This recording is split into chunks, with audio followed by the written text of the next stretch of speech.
Here comes the music.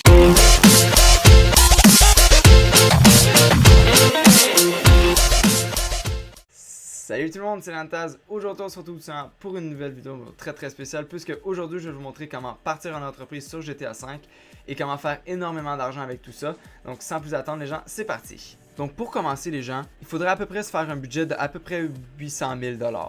Donc comment que moi j'ai fait pour avoir 800 000 $ comme ça? J'ai dû faire quelques missions, je me suis acheté des autos quand que je commençais à jouer sur GTA. Et puis moi dans le fond ce que j'ai fait, j'ai revendu les autos que j'avais achetées pour justement me faire un budget d'à peu près 800 000 $ et plus. Par la suite les gens, il faut juste aller sur l'internet de GTA V. Par la suite, il faut aller sur Dynasty 8 Executive sur GTA. Donc moi j'ai choisi la Maze Bank West pour la simple et bonne raison que c'était la seule option en bas de 1 million de $. Donc moi j'ai payé 500 000 $ pour la Maze Bank West. Donc c'est quand même un bureau qui est relativement pas trop cher et quand même très bien situé dans Los Santos. Donc pour le décor les gens, vous n'êtes vraiment pas obligés de commencer à dépenser un peu d'argent dans ça. Pour la simple bonne raison que une des options les moins chères pour le décor, ça part déjà à 300 000 $. Donc ce 300 000 $ là, on peut vraiment s'investir dans quelque chose de vraiment plus intéressant dans la compagnie que juste un décor. Par la suite, le personnel, donc votre secrétaire, vous avez qu'à choisir si ça va être une fille ou un gars. Ensuite, le nom de l'organisation, vous pouvez choisir le nom de l'organisation. Donc moi j'ai choisi de mettre ACTCO.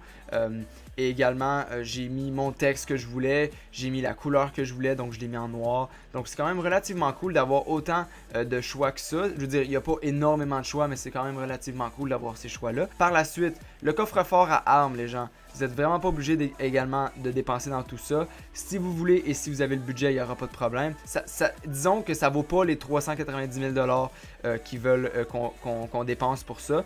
Par la suite, le coffre-fort à argent également, c'est encore un 250 000 $ qu'on peut dépenser dans quelque chose d'autre. L'accommodation, c'est assez simple, c'est juste le fait qu'on peut dormir dans notre bureau. Donc c'est un petit peu comme une deuxième maison. Si vous voulez payer le 600 000 $ qu'ils demandent pour avoir une accommodation dans votre bureau, allez-y sans problème. Si vous n'avez pas l'argent, comme je vous dis, attendez un petit peu. De toute façon, toutes ces options-là vont pouvoir être disponibles dans le menu d'interaction ou également sur le site web de Dynasty 8 comme qu'on l'était auparavant.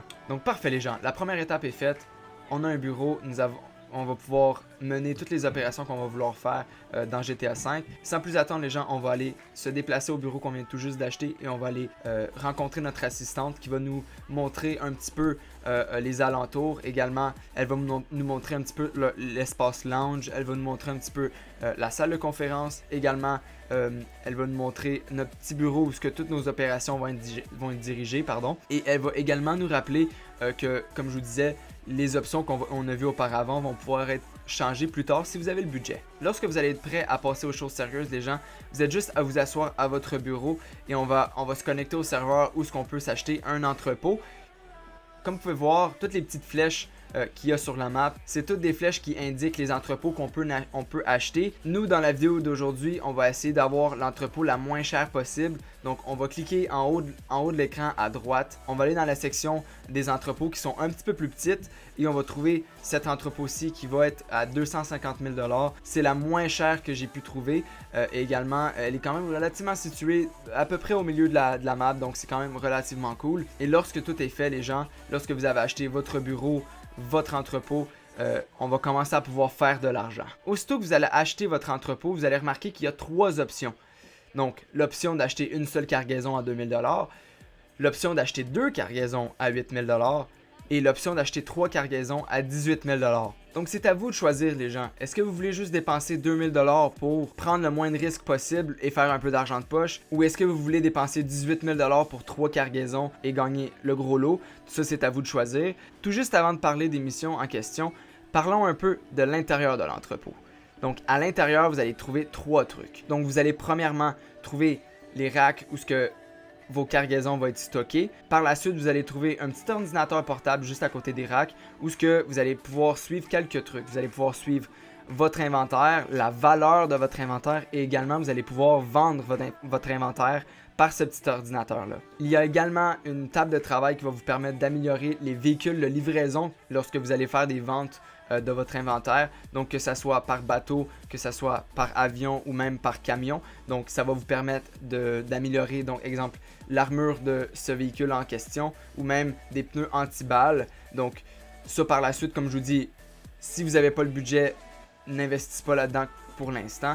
Mais si vous avez le budget, au contraire, allez-y à grands pas. Parlons un peu des missions. Les missions, c'est relativement assez simple et très varié. Et ils sont également quand même relativement faciles à faire tout seul. Donc, c'est quoi les missions exactement? C'est lorsque vous allez acheter, exemple, une cargaison, 2 cargaisons, 3 cargaisons. Dans le fond, votre mission, c'est d'aller chercher la cargaison en tant que telle pour la ramener tout simplement à votre entrepôt. Donc, il y a énormément de missions qui sont implantées dans ce système-là. Donc, c'est quand même relativement cool qu'il ait mis autant de missions variées comme ça dans ce système-là. Puisque si on aurait dû faire uniquement 3 missions pendant la journée au complet, ça aurait pu être vraiment très lassant. Le seul truc qui peut corser le tout, les gens, c'est vraiment les joueurs en ligne qui sont dans la même session que vous.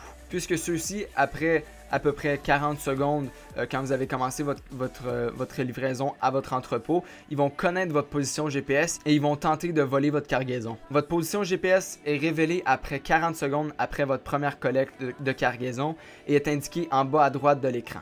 Également, ce qui est vraiment très bon à savoir, c'est que quand vous êtes seul et que vous ne pouvez pas faire de mission à plusieurs, vous pouvez uniquement transporter une seule cargaison. Donc, si vous avez choisi d'acheter, exemple, 2 cargaisons, vous pouvez juste en transporter une seule, que ce soit dans votre hélico, dans des véhicules. Vous êtes obligé de retourner à votre entrepôt, aller déposer la première cargaison que vous avez et revenir pour votre deuxième cargaison et également aller la reporter à votre cargaison. Donc, vous allez devoir faire des allers-retours. Donc, c'est sûr que faire des missions avec plusieurs amis, c'est sûr que ça l'aiderait. Donc moi, j'ai fait quelques missions par-ci, par-là. J'ai été capable de remplir mon entrepôt à peu près 2 fois. Et j'ai fait toutes mes missions tout seul et c'est allé quand même relativement facile. Je me suis pas fait trop achaler. Donc ok, vous savez à peu près comment transporter des cargaisons. Maintenant, comment qu'on vend notre inventaire. Donc comment qu'on vend les cargaisons qu'on est allé chercher tout ce temps-là. Donc, c'est quand même relativement simple. Pour vendre l'inventaire de votre entrepôt, il vous suffit uniquement de retourner à votre entrepôt si vous ne l'êtes pas déjà. Vous allez sur l'ordinateur portable et encore ici, vous allez avoir 3 options possibles. Vous pouvez minimiser vos risques et vendre une petite quantité de votre inventaire. Vous pouvez y aller à fond et maximiser vos profits par vendre tout votre inventaire. Ce qui est très bon à savoir là-dedans, c'est que vendre la totalité de votre inventaire, donc que ce soit 16 cargaisons, 46 cargaisons ou 111 cargaisons, va maximiser le profit que vous allez faire sur votre vente totale.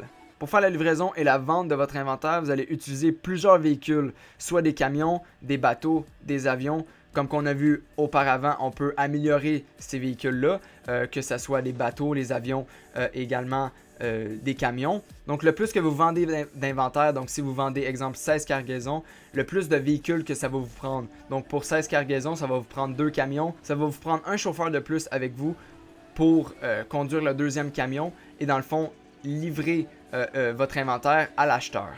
Sans oublier que si le véhicule de vente est détruit, l'inventaire qu'il y avait sur ce véhicule-là va être perdu totalement. Et voilà les gens, c'est à peu près ce qui conclut l'entreprise sur GTA V. En espérant que vous avez très bien aimé la vidéo, en espérant que ça vous a bien aidé. Si vous avez des questions les gens, commentez-les dans les commentaires puisque moi je vais pouvoir vous répondre aux questions que vous avez.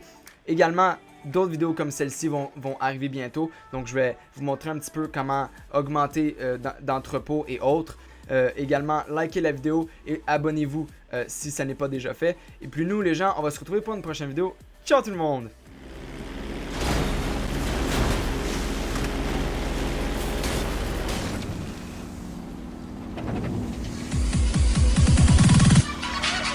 Yeah!